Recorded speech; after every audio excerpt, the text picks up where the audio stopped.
You walk in after a long day and you don't put your bag down, not right away. You stand in the doorway for a moment, eyes moving from the counter to the table to the chair with the things on it that have been there for 3 days.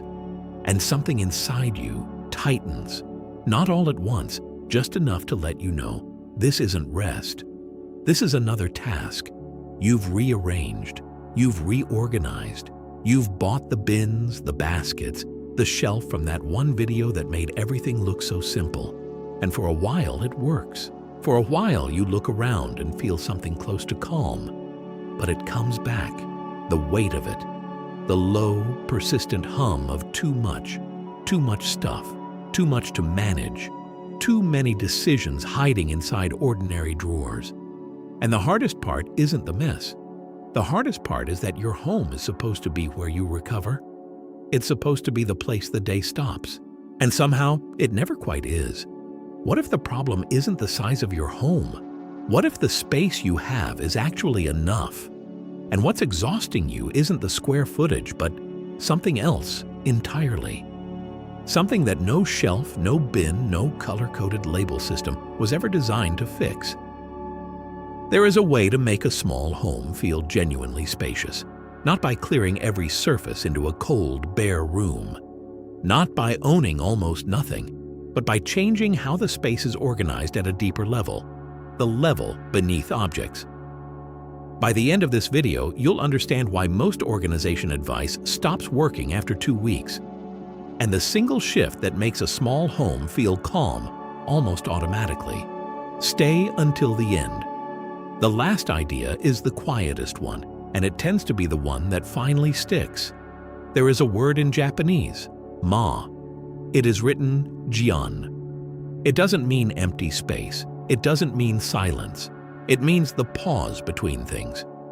The breath a room needs to let everything else exist. The space that allows what is present to actually be felt. A room with no ma is like a sentence with no punctuation. Every word is there. Everything is technically in place, but there's no place for meaning to land. When your home feels crowded, it's often not because of too many objects. It's because there's no ma, no breathing room between things, between tasks, between who you are at work and who you get to be at home. The principles that follow are all, in some way, about restoring that space. The first is what the Japanese call kanso, simplicity, but not emptiness. Think of kanso like a single note held in a quiet room. The note only sounds like something because of the silence around it. Take away the silence, fill the room with other notes, and the original disappears. The same thing happens in a home. When every surface holds something, nothing is seen. The eye moves from object to object with nowhere to rest, and the brain, without consciously registering it, stays slightly activated, slightly on, never quite off. Kanso isn't about owning less for the sake of owning less.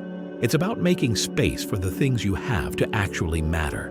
One small practice: choose one surface in your home, a counter, a shelf, a side table, and commit to keeping it clear. Not tidy, clear.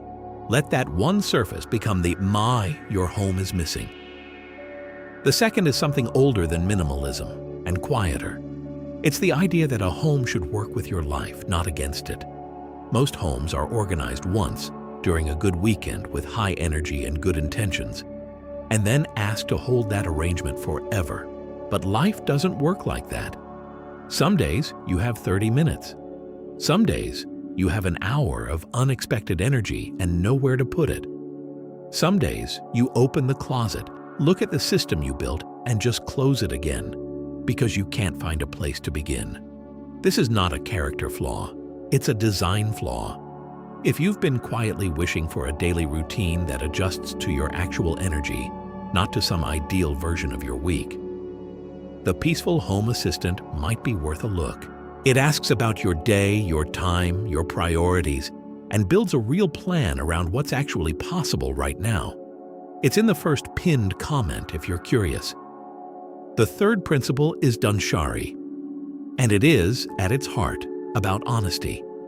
Danshari comes from 3 words: refuse, dispose, separate. But the translation misses something, because the practice isn't about throwing things away. It's about noticing what you're holding on to and why. Most clutter is not physical. Most clutter is emotional. It lives in the item you kept because someone gave it to you, in the box you haven't opened since the last place you lived, in the shelf of things that belong to a version of yourself you thought you'd become. That extra set of dishes, the exercise equipment, the project that's been waiting. Dhanchari asks a different question than most decluttering guides. Not, do I need this? But, does keeping this feel light, or does it feel like weight? You don't have to answer that question for everything at once. Choose one drawer, one shelf, one category, and notice, honestly notice, what you feel when you hold each thing, not what you should feel, what you actually feel. The fourth is soji, and it changes everything about maintenance. In traditional Japanese practice, soji is a brief, daily cleaning, not a deep clean, not a Saturday reorganization, just a few minutes of returning things to where they belong, before the day begins or after it ends. The reason most homes feel chaotic isn't that people don't clean, it's that cleaning only happens reactively, when things are already overwhelming. Soji interrupts that cycle before it starts. It keeps the visual weight low. It prevents the accumulated disorder that makes opening a room feel like work. The practice is simple: 10 minutes, same time each day, not to make the home perfect, just to keep the baseline low enough that nothing ever feels like it's getting away from you. The fifth and final principle is the one that tends to arrive last, but matter most. Your home reflects something about what you believe you deserve. Not in a dramatic way, not consciously, but in small daily choices. Whether you clear the counter before bed or leave it. Whether you repair the thing that's been broken for months. Whether you give yourself the space to sit somewhere quiet without immediately feeling like you should be doing something. A calm home is not a luxury. It is a form of care. And the small home, the apartment, the shared space, the room that has to hold everything, is not the obstacle to that care. It is the invitation to practice it differently, more intentionally, with less.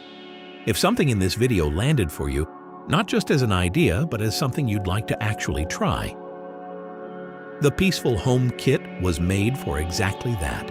It includes the daily planning assistant that builds your routine around your real day, not an ideal one. The Dhanchari-based Letting Go Planner for releasing what you've been holding longer than you meant to. The Home Maintenance Tracker, so nothing quietly gets away from you. And a 21-day challenge for anyone who's wanted to start over gently. One small day at a time. What it gives you is something the bins and the labels couldn't. A plan that removes the hardest question. Not what should my home look like, but what do I actually do today? You'll find it in the first pinned comment.